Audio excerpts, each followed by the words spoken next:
तो साहित्यिक स्रोत में सबसे पहला जो स्रोत आपको ध्यान रखना है, वह सबसे बढ़िया स्रोत, जो सबसे अच्छा स्रोत है, प्रमाणिक है, वह है आपका कौटिल्य का अर्थशास्त्र। कौटिल्य का अर्थशास्त्र।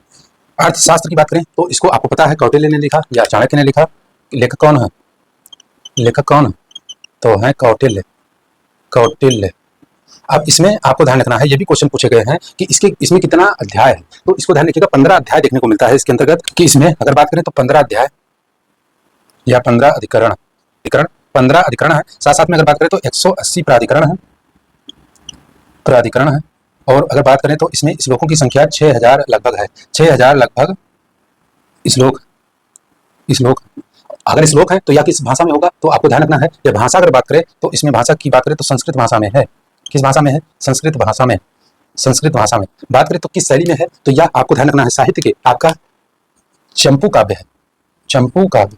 अब चंपू काव्य क्या होता है, ये भी पेट एग्जाम में क्वेश्चन पूछा गया। तो चंपू काव्य होता है जो गद्य प्लस पद्य दोनों शैलियों में हो, तो यह चंपू काव्य है। ठीक है, तो साहित्य के गद्य और पद्य दोनों शैलियों में जो ग्रंथ होते हैं या जो आपका कोई भी आपका किताब है, उसको क्या बोलेंगे? उसको चंपू काव्य बोलते हैं। तो यह गद्य और पद्य दोनों शैलियों में है, इसलिए इसको चंपू काव्य बोलते हैं, और यह संस्कृत भाषा में है, बहुत ही महत्वपूर्ण है। अगर बात करें आपका नाम तो अर्थशास्त्र है या इकोनॉमिक्स की बुक नहीं है, बल्कि क्या है, इसका ये राजनीति का विषय है, पॉलिटी का विषय है, आपको ध्यान रखिएगा। तो इस ग्रंथ की भाषा क्या है और संस्कृत भाषा है, इसके विषय क्या है, तो विषय है राजनीति पर इसका विषय है, और भारतीय राजनीति पर प्रथम पुस्तक या सामान्यता मानी जाती है, तो इसको याद रखिएगा आप। हम बात करें तो इसमें जानकारी क्या मिलती है, तो इसमें मैंने बता दिया, इसमें मौर्य काल का सामाजिक जीवन, मौर्य काल का सामाजिक जीवन, सामाजिक तथा राजनीतिक और आर्थिक भी लिख सकते हैं इसमें, आर्थिक जीवन।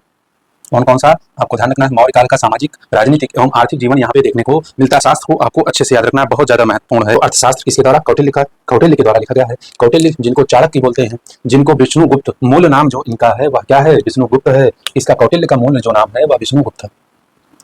कौटिल्य का मूल नाम, मूल नाम जो है वह है विष्णुगुप्त।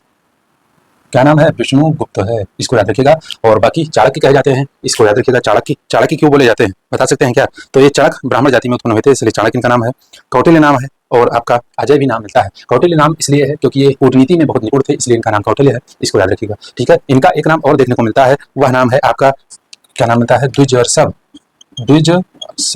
अजय भी देखने को मिलता है, अजय। और कौटिल्य भी देखने को मिलता है। कौटिल्य की बात करें तो कौटिल्य का इनका नाम इसलिए पड़ा क्योंकि ये कूटनीति में बहुत ज्यादा निपुण थे। एक बात इसमें अर्थशास्त्र से संबंधित मैं बता दूं कि इसमें अगर बात करें तो इसमें कहीं भी आपका जो चंद्रगुप्त मौर्य है उनका नाम यहाँ पे देखने को नहीं मिलता। अर्थशास्त्र में हर जगह जो है शासक के रूप में सम्राट शब्द का उल्लेख मिलता है, तो इस बात को याद रखिएगा।